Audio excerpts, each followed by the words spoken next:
Según se dice, el descubrimiento del cafeto fue obra del azar. Un pastor de cabras, llamado Calvi, notó un día que los animales, al comer las cerezas de una planta desconocida, se comportaban de una manera insólita.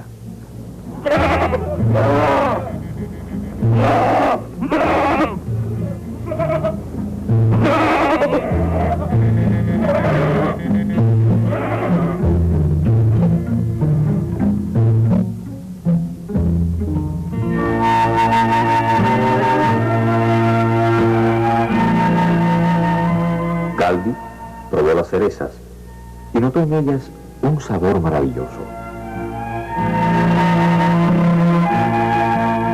Y corrió a informar de su descubrimiento a los monjes de un convento cercano. Había descubierto el café. Ocurrió en Etiopía, en la región de Cafa, en los albores del siglo XIII.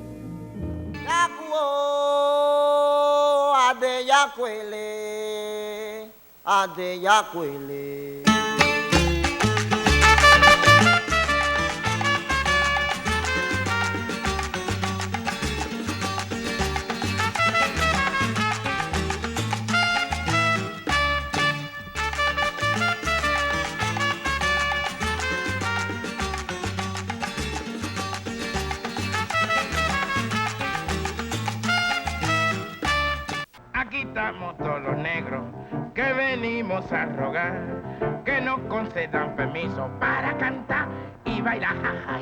Ay, mamá Inés, ay, mamá Inés, todos los negros tomamos café. Ay, mamá Inés, ay, mamá Inés, todos los negros tomamos café. Hola, qué suerte encontrarlos nuevamente en Punto de Partida. Este espacio concebido por el Centro Nacional de Superación para la Cultura y realizado en colaboración con el Canal Educativo y el Consejo Nacional de Patrimonio. Hoy nos hemos trasladado hasta el Centro Histórico Taoro para desde aquí proponerles un recorrido por la Ruta del Café. Un tema muy cubano que desarrollaremos en compañía del doctor Jesús Guanche, investigador de la Fundación Fernando Ortiz.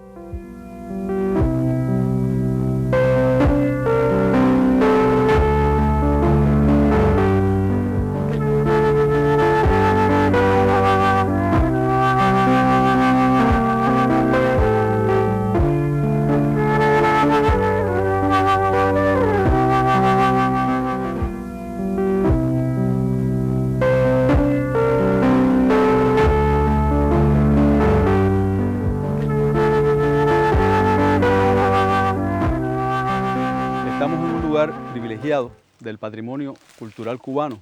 Nos encontramos en el cafetal Taoro, que fue propiedad de estancieros de esta zona del país, que inicialmente había sido también ingenio azucarero.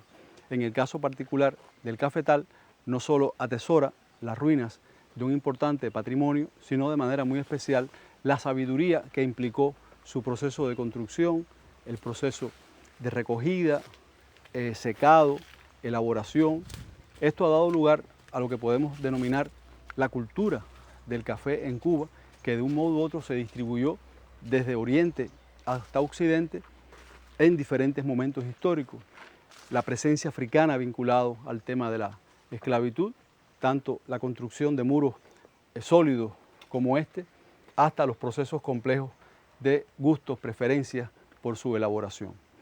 Sin embargo, en el caso cubano, por suerte contamos con una amplia investigación y bibliografía acerca de la cultura del café, que yo quería de manera muy breve, de manera muy selectiva, comentarles algunas obras asociadas a estos estudios. Una obra clásica del tema es El Barracón y otros ensayos de Juan Pérez de la Riva, no porque esté vinculado solo al barracón de esclavos de la época vinculada especialmente a la cultura del azúcar, sino por el estudio particular que tiene esta obra acerca de los cafetales de la zona norte de Santiago de Cuba y parte de Guantánamo también. Otra obra contrastantemente representativa son las huellas francesas en el occidente de Cuba, de Rolando Álvarez Esteves, quien además hace todo un estudio sobre la implementación de la migración francesa en esta zona y cómo, por supuesto, el mundo del cafetal fue un elemento representativo de este proceso migratorio, económico, cultural. Otra obra muy importante de la historiadora de Santiago de Cuba es de Olga Portuondo Zúñiga, Entre esclavos libres y libres de Cuba colonial. Nos vamos a encontrar toda una parte también estableciendo la relación de cómo influye el mundo del café, la sabiduría en torno al tema del café, con su distribución, su comercialización internacional en el contexto particular de la ciudad de Santiago de Cuba. Otro elemento que puede contrastar con los anteriores es el estudio exhaustivo que hacen estos dos colegas y amigos, Jorge Freddy Ramírez Pérez y Fernando Antonio Paredes Pupo, sobre Francia en Cuba, acerca de los cafetales de la Sierra del Rosario. De estos cafetales se puede decir, en este periodo que ellos estudian, de 1790 a 1850, que hubo un momento, sobre todo mediados del siglo XIX, la producción de café en esta región fue superior a la región oriental. Sin embargo, estos cafetales comienzan a decaer a la luz de la compra por nuevos propietarios para dedicarlos por entero al azúcar.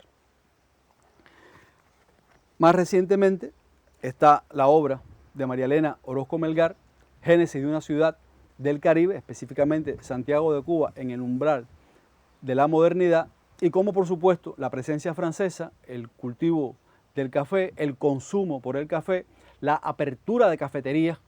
Sabemos que las cafeterías fue un centro importante de temas culturales, políticos, artísticos en general. La cafetería que nos viene como influencia europea y que después en Cuba se manifiesta a través de pinturas, grabados, etcétera, como actividad social fundamentalmente en las ciudades.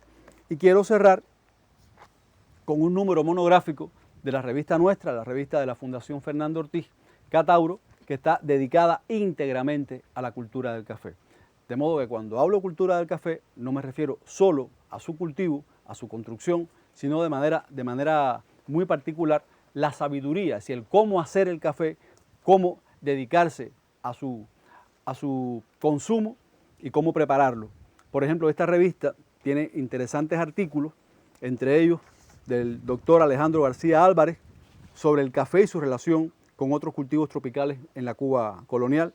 Bueno, tiene un artículo mío acerca de la iconografía del café en Cuba, sobre todo para la época colonial, en contraste con el azúcar y el tabaco. Un importante texto de Hernán Venegas Delgado sobre cafetales y vida criolla, dedicado de manera muy especial a la familia Heredia Giralt en la parte oriental de Cuba. Un texto de María del Carmen Barcia Sequeira acerca de El aroma nace en el surco, es decir, un viajero en los cafetales, cómo la literatura de viajero también trazó todo un panorama acerca de estas expresiones culturales en el país. Tiene un excelente trabajo de nuestro querido amigo Enrique Beldarraín Chaple acerca del café y la salud, un tema bien discutido, bien debatido. Se habla, por ejemplo, del café en las embarazadas, si se puede, si no se puede. Él plantea que sí, que una embarazada, sin exagerar, puede tomar perfectamente una tacita de café en toda la etapa de gestación. Un trabajo de Natalia Bolívar acerca del café y sus peregrinaciones, es decir, la relación tan estrecha que ha tenido el café con los procesos migratorios externos e internos en el país. Un excelente trabajo de María Teresa Linares, Teté, el café néctar negro de los dioses blancos, asociado al tema de la oralidad vinculada al café, es decir, el café dentro del patrimonio cultural vivo. La vida del café, de Ciro Bianchi Ross, que hemos visto permanentemente sus programas de televisión, el café no ya como consumo, sino como establecimiento para dedicarse a esas actividades sociales. ¿Cuántos aprendimos yo recuerdo cuando yo tenía 9 años que aprendí a manejar las cafeteras National, que tenían un timbre para la colada de la borra y otro timbre para la colada del café como tal, y aquello se llenaba de personas, y yo apenas tenía 9 años cuando aprendí a trabajar en una cafetera National gigantesca, que lo mismo hacía hervidura de leche, que hacía café, y al lado había una guarapera para el tema del azúcar. Estos trabajos tienen una serie de comentarios también de personas reconocidas como Ambrosio Fornet, Graciela Pogolotti, la propia María del Carmen Barcia, Miguel Barnet y Mario Alonso Travieso. De modo tal que, un poco para sintetizar cuánto hemos hecho por el tema de la cultura del café, recomiendo también a los lectores, junto con los clásicos a los cuales he hecho comentarios, la revista Catauro, que todavía está precisamente en Estanquillo, en la Fundación Fernando Ortiz, para conocer de manera íntegra el tema de la cultura del café.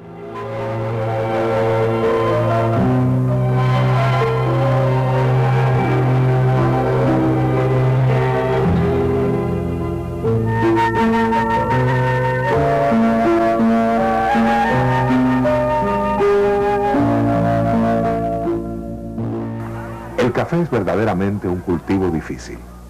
Requiere, ya desde su estancia en los semilleros, condiciones particulares de atención y cuidado. Todo en interés de lograr especies más resistentes. Existen numerosas variedades, pero las principales son dos: el café arábiga y la canéfora o robusta.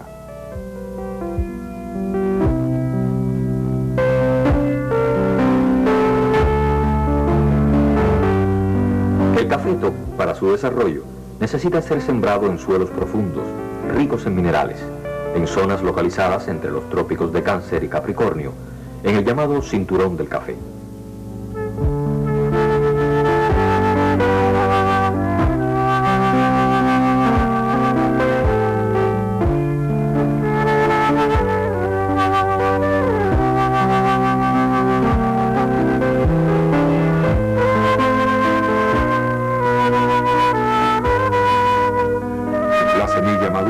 Sana y bien constituida, puede germinar desde su recogida si se coloca en un medio que presente condiciones satisfactorias de humedad, calor y ventilación.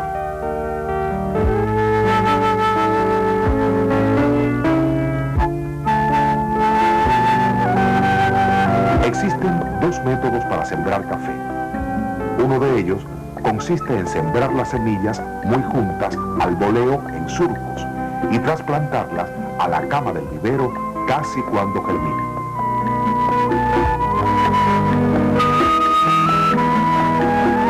La otra es sembrar la semilla en surcos, de tal manera que se muevan una sola vez del vivero al campo donde se sembrarán definitivamente. Operación delicada. Las plantas deben sacarse con sumo cuidado y plantarse sin tardanza.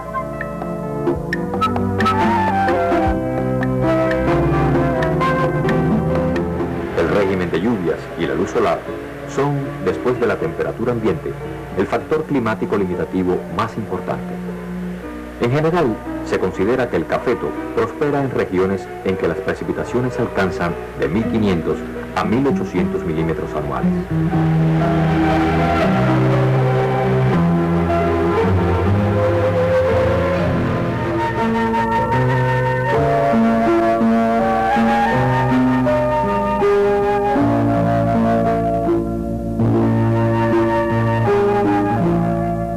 La eclosión de la flor tiene lugar en el transcurso de la noche. Los granos de polen se sueltan por la mañana y son diseminados por el viento. Se produce entonces la fecundación. Los frutos se desarrollan con bastante rapidez en el transcurso de las semanas que siguen a la fecundación. Todo queda listo para el proceso de recolección. Se necesitan al menos 3 años para que un cafeto entre en producción. Aproximadamente 9 meses en brotar su floración y en la maduración del fruto. Cualquiera que sea la especie cultivada, es esencial para lograr la máxima calidad de los frutos, recogerlos en el momento en que están totalmente maduros, cosa que señala su coloración rojo-púrpura. La recogida debe efectuarse siempre de forma manual, entre otras cosas porque en un racimo hay frecuentemente cerezas verdes y maduras.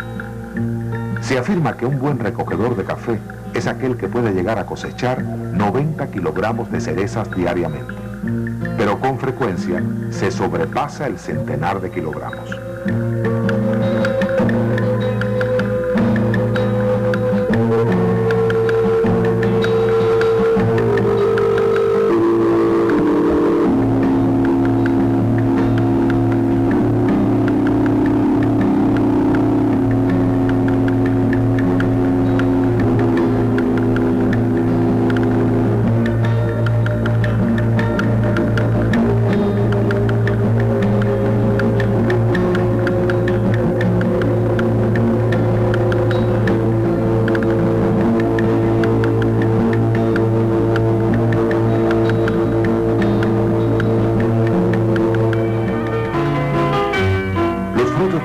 procedentes del campo son depositados en la tolva de la planta de despulpe.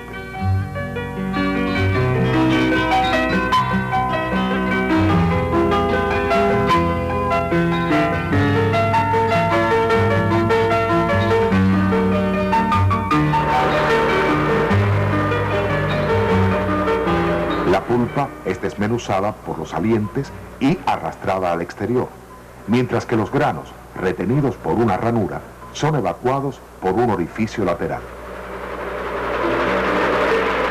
El siguiente proceso será la fermentación, que es muy importante porque durante él y mediante procesos químicos naturales, los azúcares que contiene el mucílago, especie de baba que envuelve los granos, se descompone y esto hace más fácil el lavado. Después de despulpado y lavado, el café contiene de un 50 a un 60% de agua. El secado exige mucho cuidado y una gran vigilancia. Cualquier descuido, lluvia de improviso, rocío, puede alterar los granos y tener gran repercusión sobre el valor comercial del producto. El sistema de secado más extendido es el solar. La duración del secado está en dependencia del clima del país, pero puede llegar a durar como promedio de 10 a 15 días. En el tratamiento denominado vía seca, los frutos también son secados inmediatamente después de la recolección.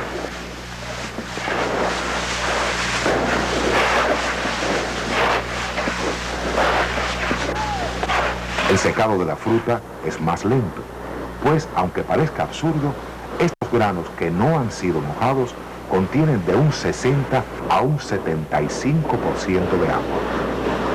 La duración del secado puede llegar a 20 días.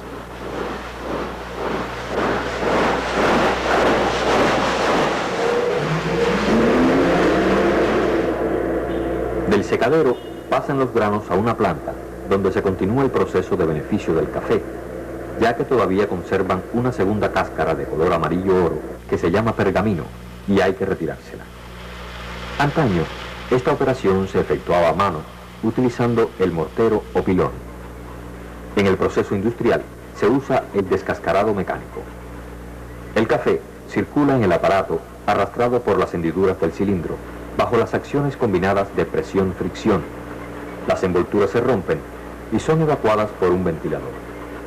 El paso por el pulidor da al grano un aspecto lustroso, muy apreciado en el mercado internacional.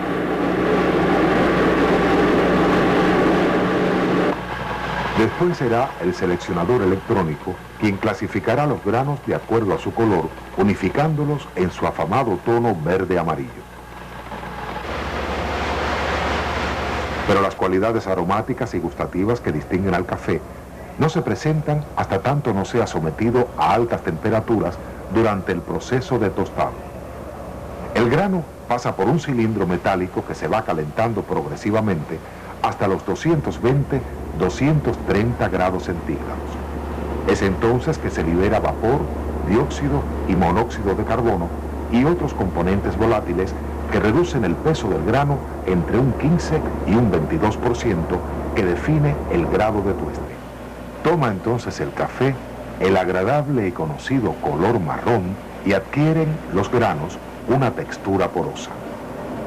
Pero sobre todo sobreviene la aparición del maravilloso aroma, algo casi mágico, producto de complejas transformaciones químicas en el corazón del grano.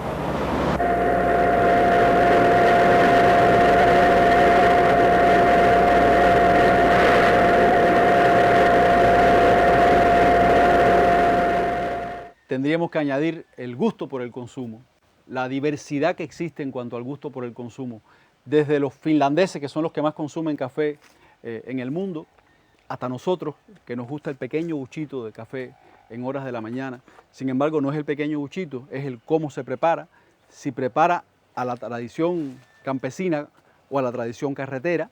No es igual el café hecho en el campo, donde se le mete un pedazo de leña recién o quemada para buscar el proceso de precipitación, o hacerlo con la cafetera italiana, con todas sus tallas, con todas sus maneras, desde la cafetera pequeñita que da para una taza hasta esas cafeteras grandes que da para toda la familia. Esto también implica las mezclas que tiene el café. Si es un café solamente arábigo, de la tradición cubana, o es un café robusta, como lo estamos consumiendo de manera mucho más reciente, mezclado el robusta con el arábica. Los países que prefieren añadirle otros componentes tostados, como puede ser el chícharo, como puede ser la chicoria, como puede ser el garbanzo, toda una tradición que después pasa a formar parte del gusto de las personas, de manera tal que el café se incluye no solo en los desayunos nuestros, sino que pasa a formar parte de múltiples temas de conversación. De ahí la importancia que en un momento dado tuvieron las cafeterías como establecimientos para que la gente conversara de política o conversara de amor o conversara de temas de actualidad como vida pública, el papel que desempeñó el café en cuanto a cafetería para la vida pública. En este sentido, también el café trascendió a temas de oralidad, a temas de la canción, a temas de la literatura. ¿Cuántos poemas existen asociados a la planta del café o al proceso de elaboración del café? Clásicos de la literatura cubana han aludido al tema del café e incluso compositores cubanos también han trabajado repertorios sobre el café. O sea, no es solo el producto, no es solo el líquido, es todo el ambiente que se ha creado en el ámbito de la sabiduría. Por eso el papel que tiene el café, no solo asociado a las construcciones que forman parte del patrimonio cultural, sino al patrimonio de la sabiduría, a lo que se ha llamado patrimonio cultural vivo en toda su amplitud. Sin embargo, es tanta la tentación que hay en torno al tema que me han dejado por ahí una tacita de café y debe estar bien caliente porque lo acaban de poner, hay que tener mucho cuidado con su consumo y yo sencillamente invito al público a brindar, ¿por qué no?, con café por este programa Punto de Partida. Gracias.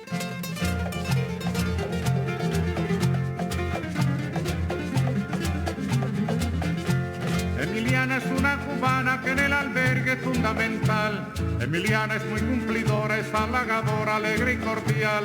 Emiliana no se demora y en la colada siempre es puntual. Si no fuera por Emiliana nos quedaríamos con las ganas de tomar café, de tomar café, de tomar café, de tomar café.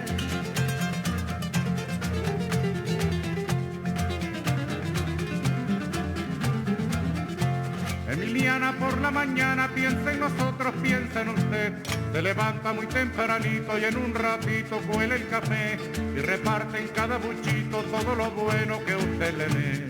Si no fuera por Emiliana nos quedaríamos con las ganas de tomar café, de tomar café, de tomar café, de tomar café. Y en los minutos finales, el agradecimiento al doctor Jesús Guanche por haber estado con nosotros y también a los que laboran en el Centro Histórico Taoro, desde el que hoy hemos estado transmitiendo nuestro espacio. A usted la acostumbrada invitación para que regrese una vez más a Punto de Partida. Yo soy su amigo Michel Suárez. Hasta el nuevo encuentro. Nos vemos.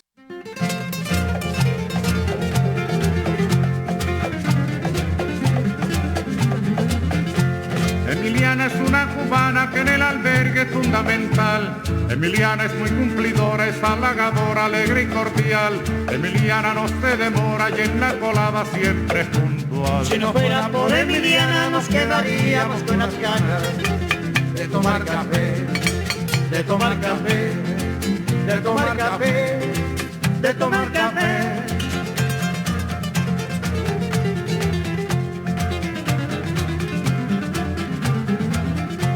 Emiliana por la mañana piensa en nosotros, piensa en usted.